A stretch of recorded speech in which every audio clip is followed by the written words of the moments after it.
Good evening, guys. It's Saturday, February 4th. My name is Dave Coker, and this is Talking About Finance. And this is an awesome night. Everything feels just right.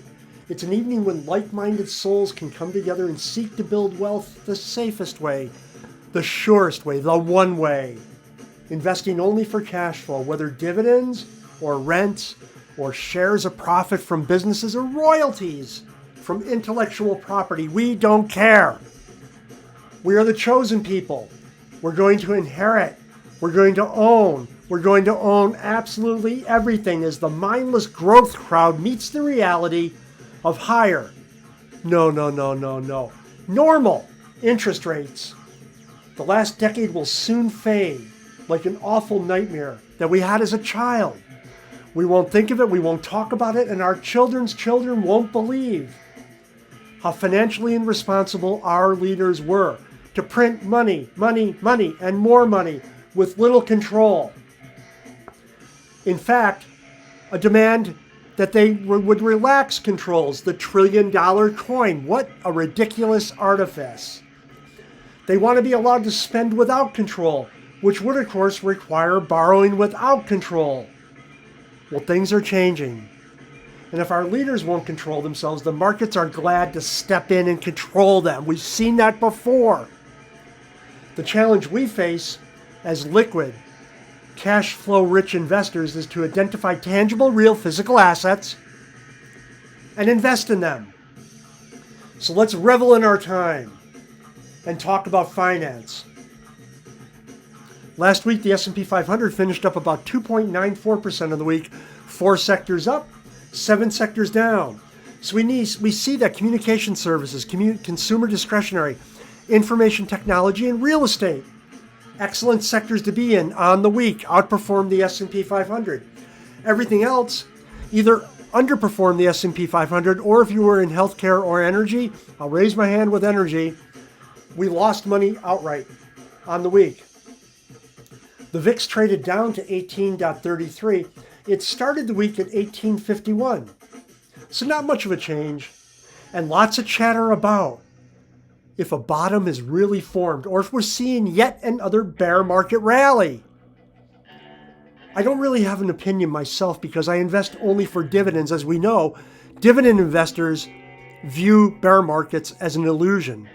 We don't experience them the same way that those value or growth investors do, and they're looking for changes in share prices. We don't care.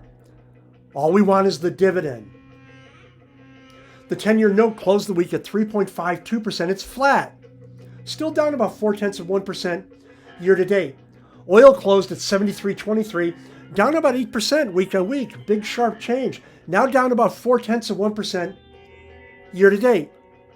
And I bought stocks last Wednesday using cash flow from dividends that was paid in January. I do this every month, the first business day of the month following when the dividends were paid, when the markets are open. I buy stocks. I use other people's money. It's the single best way. In fact, I view it as the only way to engage the markets. My sister asked me about putting money in the market. I can't remember the last time I used my own money. Easily over 10 years ago. I just don't remember. But enough of that.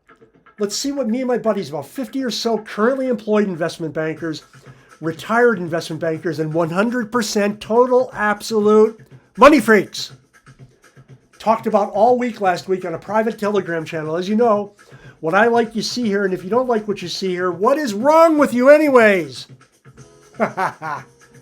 This is Global Wall Street, guys. So let's go. All right, we're always curious about how the Fed conducts business. We got this photo leaked from the inside. They're actually calculating some numbers that they're going to use to set interest rates. And remember, they want to drive us all into unemployment. That is Jerome Powell's goal. He said it. He said there is some pain to come.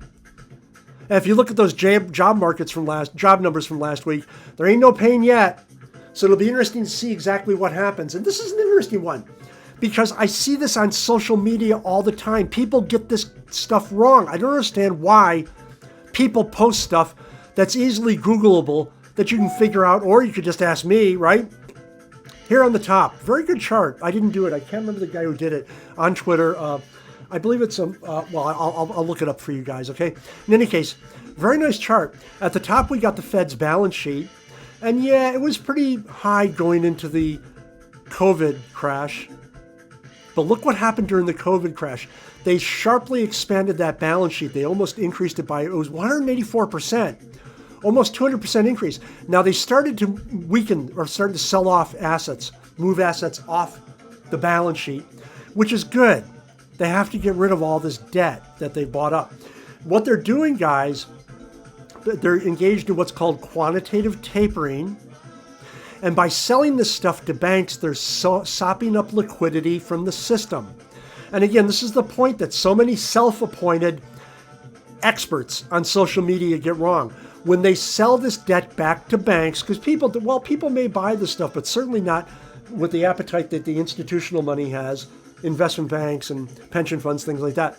They're sopping up liquidity. They're removing liquidity from the system. And you can see what's going on here. It started really in earnest back last July. They started to sop up liquidity from the balance sheet.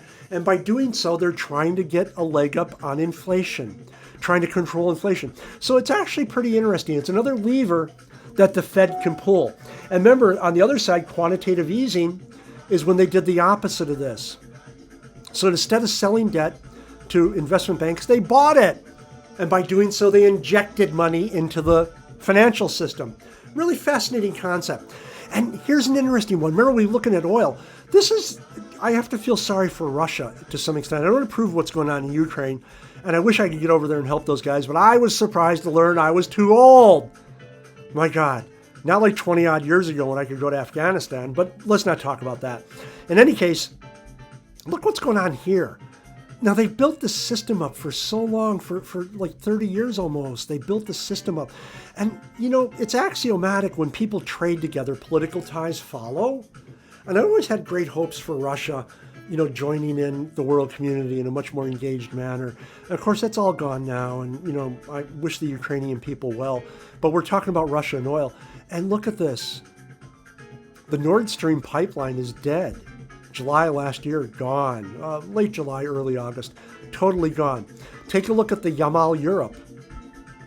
Gone. They've really only got 2 streams of money left where they can actually channel or monetize oil. They've got the Turk stream to Europe and Ukrainian transit. And that is about it. It's tragic. It really is. And this is an interesting one. Now, guys, I'm pretty outspoken with my opinions. And if you followed some of my other blogs that I keep, I thought it was ridiculous that the United States and Western Europe, champions of the free market, were trying to tell Russia what they could sell their oil at. Russia wasn't having it. And sure enough, they offered it at a sharp enough discount. Now, these numbers, if you don't know about this market, and I do know about this market because I do track this data, in particular the BDI and VLCC structures or VLCC vehicles very well. 400 crude vessels is roughly 23% of global capacity. Offline. Gone. In other words, Russia, because they're offering such a steep discount to whoever's on the other side buying this stuff. And I know who it is, I'm just not going to say. But no, I'm not going to say. But in any case, they're offering such a steep discount that, they're sopping up supply. And I've seen some forecasts. This is nothing you're going to find in printed media, guys. This is just from talking to people. So when I say seen some forecasts, I mean from chat windows and just chatting with people on Zoom calls. They think this might approach 50%. Really wild stuff. Really, really wild stuff. It's actually interesting. Oh, and here's a good one, guys, right? Now, we see no shortage of self-appointed traders, experts on social media, and they're trying to tell you how to make money in the markets. And I haven't read any of Mr. Minervini's books, I have to admit, or Weinstein's. I don't care. I haven't read O'Neill's book. I don't care. You want to get rich in the markets, guys, don't buy these books. Just invest in dividend-paying assets. Invest in assets that pay cash flow. I'm getting big into royalties these days. I'll talk more about it in later videos. Dividends are cool. Rental property, even cooler. Royalties, radically cool. Don't buy these books. Look for dividend-paying stocks. and then you'll be in good shape. Oh, and this is a really good one. Look at this. Once again, capital finds a way, and Bitcoin is the most uncontrollable of capital out there. Central Bank in Nigeria started limiting cash withdrawals. And now, when you go on Google Trends, pretty funny, everyone down there wants to get a wallet. They want to buy Bitcoin, they want to put it in a digital wallet, and then they can conduct their business. And finally, this is an inspiration to all of us. This Ukrainian refugee fled to Poland with several $1,000s in Bitcoin on a USB drive. Now, this is fascinating because he or she, they're not saying who it is, had a Bitcoin wallet on their USB drive, and that's it. Now, you don't need to do that, guys. Remember, I've been involved with Bitcoin for a long, long time. I'm not going to tell you exactly when, but if you look at sub 100, hey, yo, that's me waving to you. Buying Bitcoin every Friday for a number of years, regardless. Every Bitcoin wallet has a seed phrase. So you didn't need to bring the drive. You didn't need to bring the wallet with you. All you had to do was memorize the seed phrase. 16 to 24 words. I know some Bitcoin freaks that do that. It's actually not that bad if you think about it.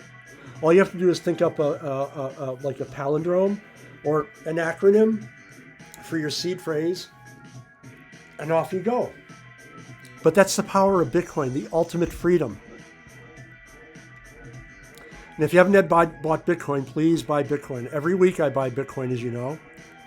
Been doing that for years. About a year ago, I started adding Ripple.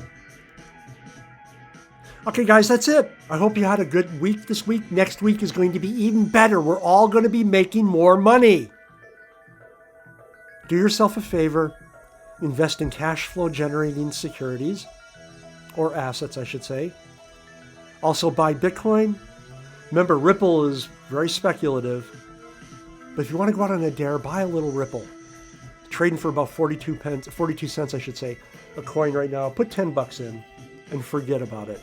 Same thing with Bitcoin. I load up my wallets, my Ledger wallets. I've got 4 now. I load up my Ledger wallets and I forget about them. So I load a wallet up, I put a certain amount of Bitcoin on it, forget about it. Put it in the safe deposit box. Another safe deposit box has a seed phrase. I've been doing that for years. Do the same, guys. That's it. Have a great night.